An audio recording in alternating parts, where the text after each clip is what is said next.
Salut et bienvenue sur la petite démo d'un outil rapide que j'ai construit là sur un audit de backlink pour savoir combien de backlink il va falloir.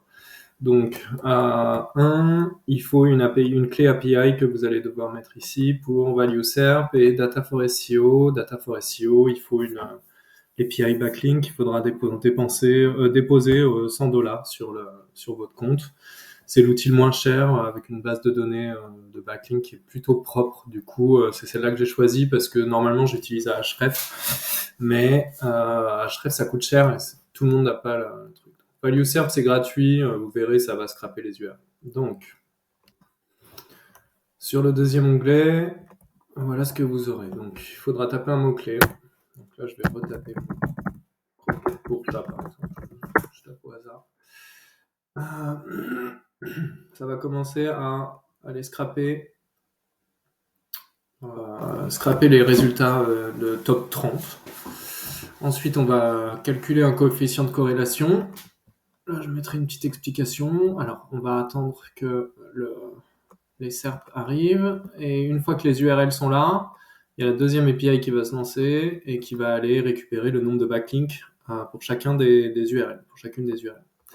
Donc, c'est important de comprendre qu'avant de faire des liens, il faut vérifier s'ils ont une importance, s'il y a une corrélation entre le nombre de liens et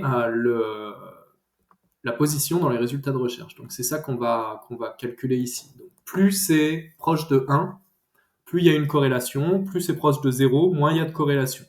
Donc là, on voit très bien avec la courbe de tendance jaune que les résultats du top 5, ils ont beaucoup plus de backlinks. On voit une petite aberration là à 128, mais c'est parce que Ultra Premium Direct, ils ont fait beaucoup de liens et que ça a bien marché.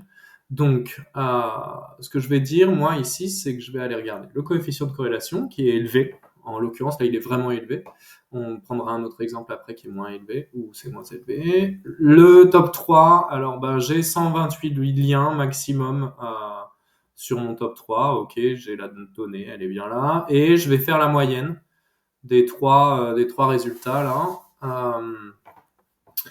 Et je vois que, en gros, pour arriver dans le top 3, il me faudra 51 backlinks. Si j'ai pas mes 50, une fois que j'ai mes 51 backlinks, je serai, a priori, digne de pouvoir rentrer dans le top 3. D'ailleurs, on voit que Franklin Pet Food, ils ont 51 backlinks et eux, ils commencent à rentrer dans le top 5. Je pense pas qu'ils étaient là avant.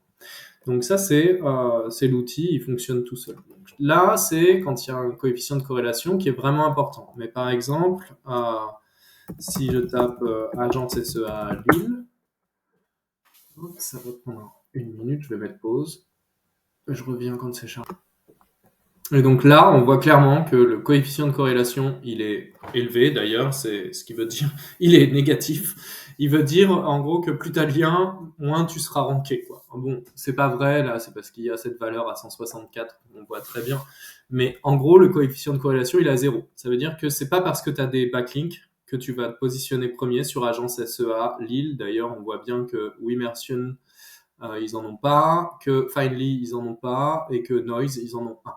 Donc moi je recommande d'en faire un parce que on arrêtera à 0,33333, donc j'arrondis à la valeur supérieure, mais clairement il ne faut pas de backlink pour ranker sur agence SEA.